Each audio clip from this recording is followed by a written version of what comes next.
नमस्कार दोस्तों, हमारे इस सच्ची कहानी एनजे क्रिएटर चैनल में आपका स्वागत है। मुझे उम्मीद है कि आप इस कहानी से आप कुछ जरूर सकारात्मक चीज सीखेंगे और आपको हमारे द्वारा लिखी कहानी अच्छी लगी हो तो कृपया आप नीचे दी गई लाल वाली घंटी को जरूर दबाकर सब्सक्राइब करें। आज मैं आप सभी को एक मोटिवेशनल स्टोरीज इन हिंदी सुनाऊंगा।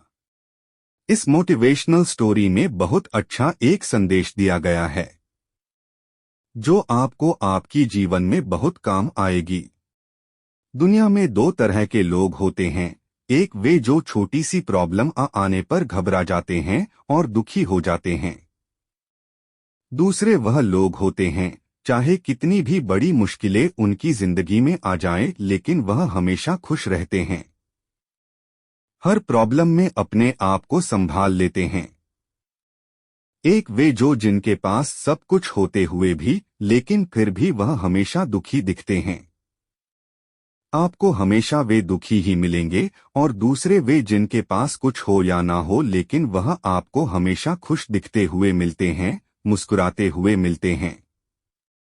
आज हम ऐसे ही एक मोटिवेशनल स्टोरी इन हिंदी के बारे में बात करेंगे। यह कहानी ऐसी है कि आपके जीवन में हजारों मुश्किलें या बड़ी परेशानियां क्यों न आ जाएं, लेकिन यह कहानी आपको हर मुश्किल में रहना और मुस्कुराना सिखा देगी। एक फकीर एक देश की यात्रा पर निकला। जब रास्ते में रात हो गई तो वे एक व्यक्ति घर रुक गया। उस व्यक्ति का नाम था आनंद। आनंद ने उस फकीर की खूब सेवा की और दूसरे दिन आनंद ने फकीर को उपहार देकर विदा किया। वह फकीर आनंद की सेवा से बहुत खुश हो गया और दुआएं देने लगा कि हे भगवान, आनंद को हमेशा खुश रखना और वह हमेशा दिन प्रतिदिन आगे बढ़ता ही रहे।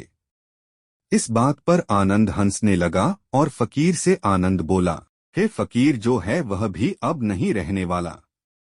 इस बात पर फकीर आनंद की तरफ देखता ही रहा और वहां से आगे चला गया। कुछ साल बाद फिर फकीर आनंद के घर आया और देखा सारा धन और सारी संपत्ति सब कुछ चला गया है।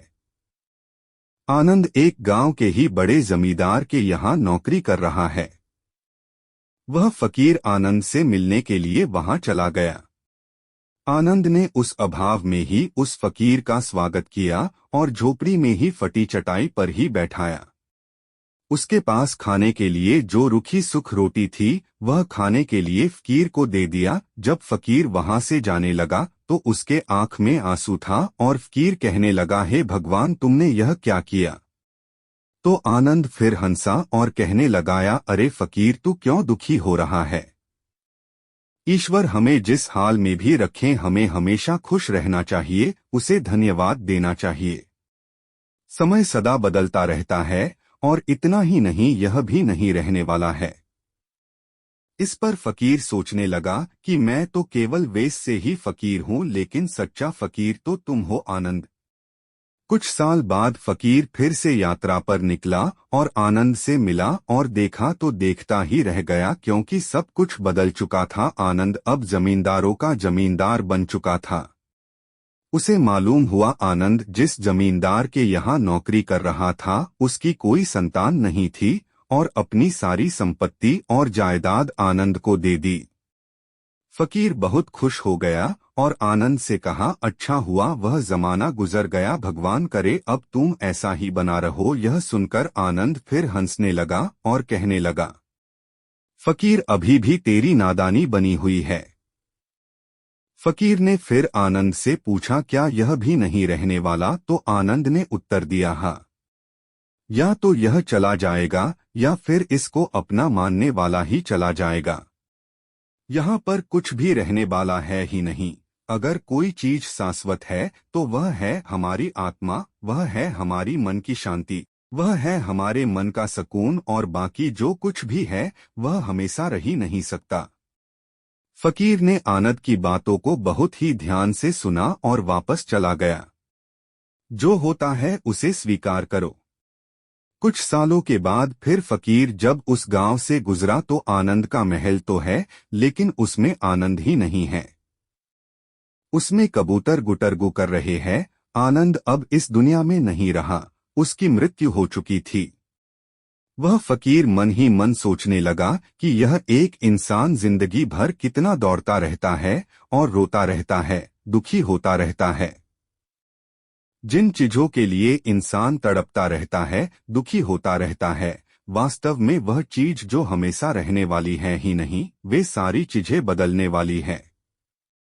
यह कहानी यह शिक्षा देती है कि हमारे जिंदगी में जब भी कोई मुश्किल, तकलीफ या दुख आए तो हमें यह सोचना चाहिए कि जिंदगी में इससे पहले मुश्किलें या उलझने आईं तो क्या वे हमेशा रुकी रही।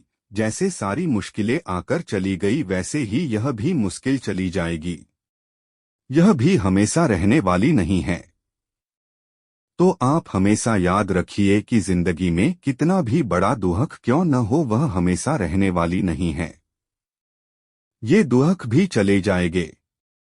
एक बार अकबर ने बीरबल से कहा कि बीरबल आज कुछ ऐसा लिखो कि जब मैं खुशी में पढ़ूं तो दुख और जब दुख में पढ़ूं तो खुशी हो। तो बीरबल ने लिखा, यह वक्त भी बीत जाएगा।